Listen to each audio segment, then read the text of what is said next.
यही सौभाग्य समझ। अंतराय हो जाता तो फिर कल मिलता है परसों का छूटा हुआ, ये सौभाग्य समझो। नहीं आए अंतराय।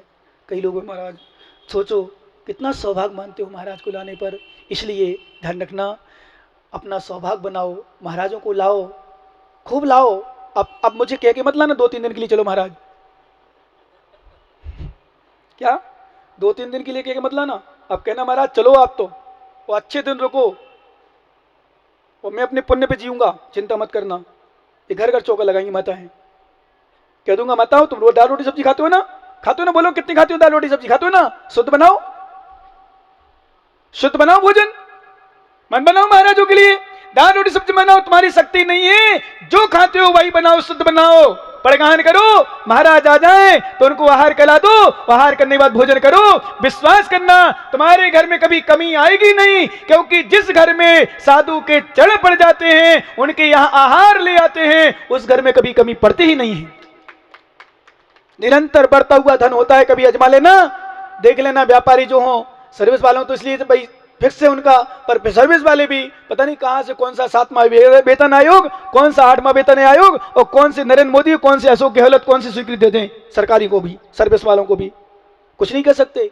पुण्य आता है, और जब पुण्य क्षीण हो जाता है ना, कोई एक छोटा सा केस कर दिया, मालूम चला सस्पेंड हो गया, मालूम हो गया सब कुछ बंद हो गया, सैलरी बंद हो गई, और मालूम चला जेल में चला गया।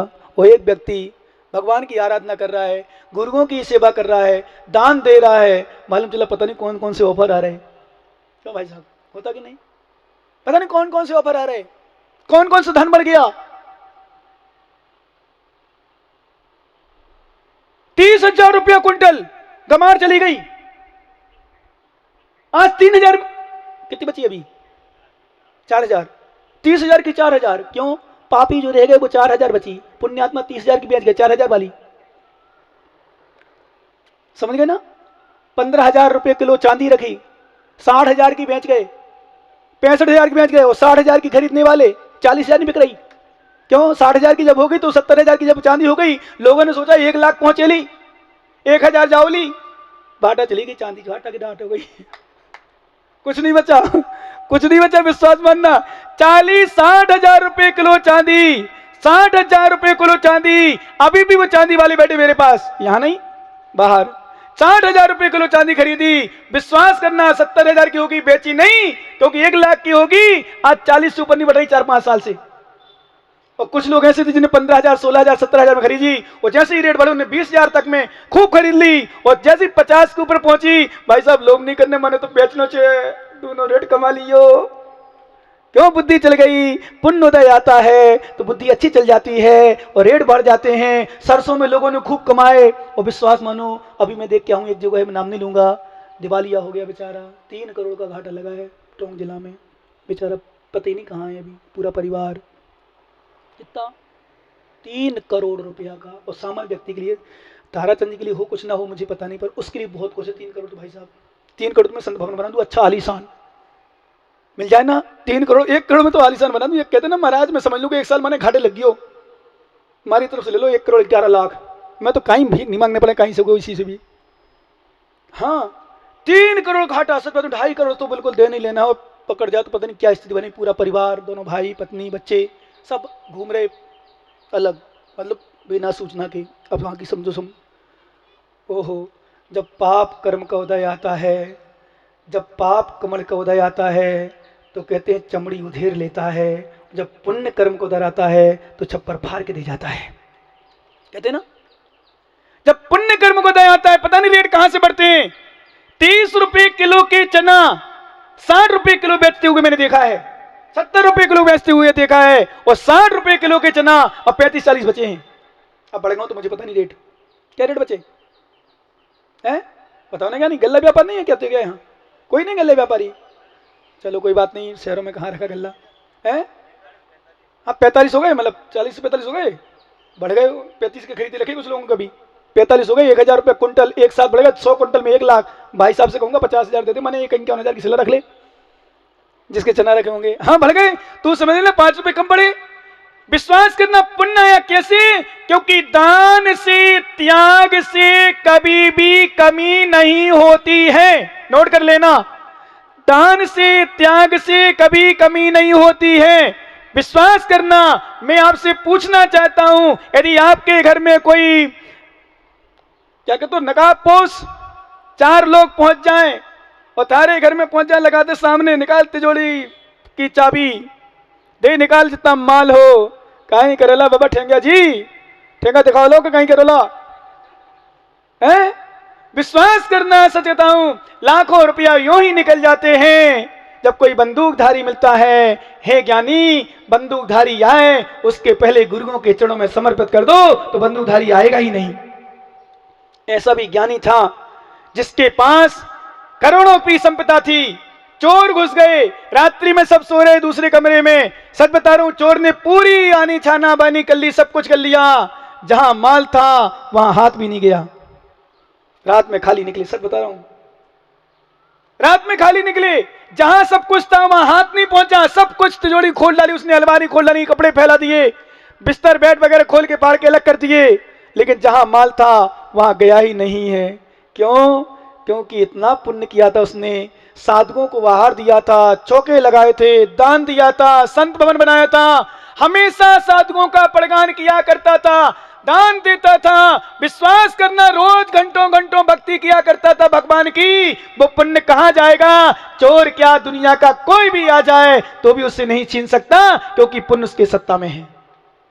इतना पुण्य कमा लिया। इसलिए हमारे आचार्य कहते ज्ञानियों, झाड़ट्योहु जोई जैड़ो संबीड़ी अपाणम, जो ध्यान में स्थित योगी निश्चय से अपनी आत्मा को अनुभव नहीं करता है। ओह क्या बात है, मतलब ध्यान तो कर रहा है पर आत्मा का अनुभव नहीं कर रहा, आत्म अनुभव में लीन नहीं है, उस शुद्ध आत्मा को प्राप्त हुआ है, शुद्ध आत्मा को प्राप्त तो नहीं कर सकता। कैसे? जैसे भाग्य विहीणो जहां रहणम, भाग्य से विहीन रत्न को प्राप्त नहीं कर सकता, रत्न पड़ा है, रत्न है पर भी प्राप्त नहीं कर सकता।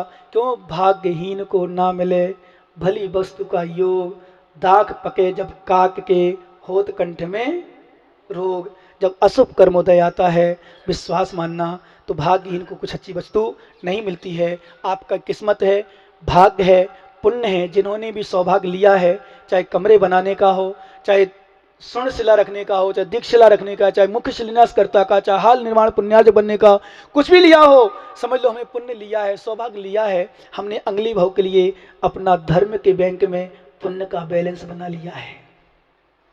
क्या किया देवंत जी? धर्म के बैंक में पुण्य का बैलेंस बना लिया है, धर्म के बैंक में पुण्य का बैलेंस बना लिया है। एटीएम तैयार हो गया है, अगले भाव में इसको ले लो, कोई टेंशन नहीं, बस बनाए जाओ, करे जाओ। आज आपका अपना समय हो गया है, यही भावना बनाओ कि मेरी आत्मा ही सब कुछ है, आत्मा को छोड़कर मेरा कोई नहीं है। ये सब जो दिख रहे हैं ये मेरे आत्मा से सर्वथा भिन्न है, बिल्कुल मैं इनसे भिन्न हूँ, मेरे ये नहीं, मैं इनका नहीं, ना मैं इनका था, ना मैं इनका हूँ, ना मैं इनका रहूँगा, ना मेरे रहेंगे। तो किस लिए करना है? घर में रहो, परिवार में रहो, परिवार चलाओ, घर चलाओ, लेकिन थोड़ी थोड़ी आत्म कल्याण के लिए धर्म भी करते रहो, इसमें हमारा कल्याण है। शेष चर्चा आगे भगवान महावीर स्वामी की। यहाँ पर हम सभी लोग देख रहे थे कि जो योगी शुद्ध भाव में अपनी आत्मा में स्थित होता है, अपनी आत्मा को ध्याता है, उसको ही श्लोक में दर्शन ज्ञान चारित कहा गया है। क्योंकि योगी को छोड़कर दर्शन ज्ञान चारित नहीं होते, रत्नत्रय नहीं होता, और रत्नात्रय को छोड़कर योगी नहीं होता।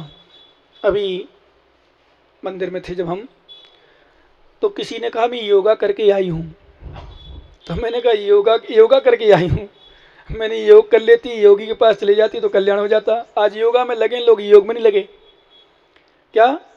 यानी योगा करने में मतलब शरीर को स्वस्थ करने में लगे हैं, जबकि यदि हम आत्मा को स्वस्थ करने का प्रयास करें तो शरीर अपने आप स्वस्थ होता है। नियम है, सिद्धांत ध्रुव सत्य है, ध्यान रखना।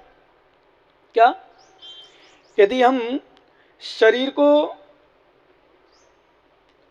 स्वस्थ करने की चेष्टा ना करके आत्मा को स्वस्थ करने का प्रयास करें, आत्मा को शुद्ध करने का प्रयास करें, शरीर अपने आप शुद्ध होता है। नियम है, और नियम है जितनी हमारी आत्मा अशुद्ध होगी उतना हमारा शरीर अशुद्ध होगा। और जैसे जैसे आत्मा शुद्ध हो जाती शरीर भी शुद्ध हो जाता है, तो ये विशेषता है। जैसे उदाहरण के लिए जब मोहिनी कर्म का क्षय होता है, अनंत दर्शन, अनंत ज्ञान, ज्ञानावर्ण, दर्शनावर्ण, मोहिनी और अंतराय। इन कर्मों का जब क्षय होता है तो शरीर भी शुद्ध हो जाता है, उसको परम औदारिक कहा जाता है, सप्त धातुओं से रहित हो जाता है। शरीर कहलाता है, शरीर है पंडित साहब, शरीर है लेकिन परम औदारिक कहलाता, शुद्ध कहलाता वो शरीर, अशुद्ध नहीं माना जाता, धातुओं से रहित माना जाता है। क्यों? आत्मा शुद्ध होगी, बहुत कुछ बची है वो आयु कर्म, नाम कर्म, वेदनी कर्म, वो तो ये मान के चलो कुछ मायने नहीं रखती, वो तो आयु कर्म जब तक तब तक अन्य कर्म शेष रहते हैं। आयु कर्म के क्षय होती है, तीनों कर्म क्षय हो जाते हैं, और तीनों कर्म ऐसा कहें तो चारों कर्म एक साथ क्षय होते हैं एक समय में, लास्ट में तो 14वां गुरु जब आता है एक साथ चारों कर्म नष्ट होते, सिद्ध भगवान बन जाते हैं, सिद्ध अवस्था प्राप्त होते हैं अंतर्मुख के अंदर ही, और एक समय में सिद्धालय में पहुंच जाते हैं। कहने का अर्थ हमारा, हम शरीर पर ध्यान देते हैं। जब पर बीच बीच में आरती हुई, विद्याधर नगर गए थे तो आए थे लोग, पर आरती में जब देखा बच्चे बच्चियां निकल रहे हैं घर से, तो इसका मतलब मैंने सोचा जयपुर में बच्चे बच्चियां भी हैं। सच में जब घर में आहार होते हैं या घर से कोई कार्यक्रम होता है, घर से निकल के आते तब पता चलता है कि जयपुर में बच्चे बच्चियां भी हैं। मैं तो समझ बिना बच्चे बच्चियों को होते जयपुर वाले, तो क्यों कोई आते ही नहीं, दिखते ही नहीं घर में कुछ। फिर मैंने चिंतन किया कुछ बच्चों को देखकर, कुछ बच्चियों को देखकर, कि आज विकृति यहीं से हो जाती है, उनको पता ही ना। अभी बच्चा खड़ा तो ऐसा खड़ा था आरती के समय, मैं देखो आरती हो रही थी, ठीक है, उसको फिर मम्मी ने उसके पापा ने दिए उसकी आरती करने के लिए। मैंने सोचा कुछ बता ही नहीं, कभी ले ही नहीं गए उसको, तो ये धारणा बना दी, बेड़ा जब तू मेरी उम्र की हो जाएगा, तू मेरी उम्र का हो जाएगा, उसमें धर्म ध्यान करना, उसमें पूजा करना, उसमें धर्म करना। क्योंकि 50 साल के बाद, देवेंद्र मोहन जी, 50 साल के बाद धर्म का समय आता है। वो यही स्थिति पर होती है जब छोटे में संस्कार नहीं दिए जाते हैं तो बिगड़ जाता है, वो बिगड़ जाता है, धर्म कर्म से छूट जाता है। अब पुनः जाओ वो राम सीता और हनुमान का दृष्टांत, रावण का, इनको राम आदि को शुरू से संस्कार मिले, इनको आश्रम में भेजा गया है, 5 पांडवों को आश्रम में भेजा गया है, इन्होंने संस्कार लिए हैं। और आश्रम का मतलब विद्यालय कहते हैं आपकी भाषा में, पर विद्यालय नहीं, वो संस्कार वाला विद्यालय। पहले पुस्तकी ज्ञान नहीं होता था, करते थे, पर वास्तव में पहले संस्कार का ज्ञान होता था, संस्कार दिए जाते थे। जब शुरू में छोटा दृष्टांत आता हल्का सा, गुरु ने पढ़ाया सत्यम बद्ध सत्यम चर, क्या पढ़ाया? सत्यम बद्ध सत्यम चर। तो बोले होमवर्क है कल का याद करके आना, बोले ठीक। दूसरे दिन जब आए सब बच्चों से पूछा बेटा सुनाओ सत्यम बद्ध सत्युक्तम चर, सबने सुना दिया, युधिष्ठिर थे उन्होंने नहीं सुनाया, नहीं सुनाया। तो फिर कहा बेटा तुझे याद नहीं है, सब कौरवों से पूछ लिया, सत्यम बद्ध सत्युक्तम चर, सत्यम बद्ध युक्तम चर। फिर दूसरे बेटा कल ध्यान रखना, कल याद करके लाना। तो युधिष्ठिर गए, ना भोजन किया, ना पानी पिया, ना कुछ किया, आराम से चिंतन करते रहे। सत्यम बद्ध युक्तम चर, गुरु ने पाठ किया है, दिया है, याद करने के लिए दिया है। इसके लिए याद करने के लिए, ध्यान रखना। तो सत्यम बद्ध युक्तम चर, बोले मैं सत्य तो बोलता ही नहीं हूं, मेरी चर्या सही ही नहीं है, मैं ऐसा करता हूं वैसा करता हूं, और गुरु ने कहा याद करके लाना। बस रात भर सोचा, प्रातः काल पहुंच गया, बेटा सुनाओ। बोले गुरुदेव सत्यम बद्ध युक्तम चर। तो गुरु ने कहा बेटा तू इतना ज्ञान करने वाला, याद करने वाला, ध्यान करने वाला, एक बार में पाठ करने वाला, कंठस्थ करने वाला, तुझे सूत्र छोटा सा सत्यम बद्ध युक्तम चर याद नहीं हुआ? बोले गुरुदेव जैसा इन्होंने सुनाया ऐसा तो मैंने, मुझे कल ही याद होता। अब आप पढ़ा रहे तो उसी समय, क्योंकि ज्ञानी थे, प्रकांड विद्वान, बुद्धिमान थे, सामान्य नहीं थे, दुष्ट वगैरह, मोक्षगामी जीव, चरम शरीरी, भगवान बनने वाला जीव, ऐसा होगा सामान नहीं। बोले मुझे तो कल ही याद हो गया था सर गुरुजी। बोले बेटा फिर? बोले गुरुदेव आपने कहा था याद करके लाना, याद करने का मतलब याद मात्र पढ़ना नहीं। हम अपने ब्रह्मचारियों को, पंडितों को, ज्ञानियों को, तुम श्रावकों को खूब पढ़ाते हैं। अब जिस कल सुनाया था खूब प्रवचन सुनते थे, और थोड़ा सा विपरीत हुआ, कहां गया तुम्हारा याद? याद पुस्तकों में नहीं करना, याद पुस्तकों से नहीं करना, याद कंठस्थ नहीं करना, याद हमें हृदयस्थ करना है, जीवन में उतारना है। हम पढ़ लेते हैं।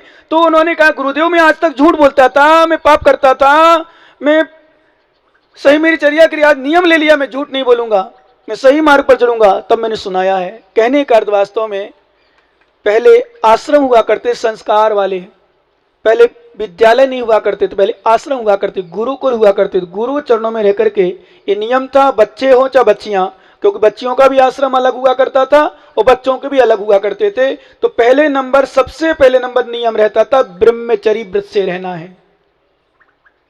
लड़कों को लड़कियों के पास नहीं बैठना, लड़कियों को लड़कों के पास नहीं बैठना। और सरकार कह रहा है आजकल भेदभाव नहीं करो, दोनों एक कुर्सी में बैठो। आज की पोजीशन में पहले नियम रहता था कि लड़का लड़की के साथ नहीं, लड़का लड़की के साथ नहीं, लड़की लड़का के साथ नहीं बैठेगी, ना उठेगी, ना जाएगी, ना पढ़ेगी। अलग आश्रम हुआ, आज भी कहीं कहीं है।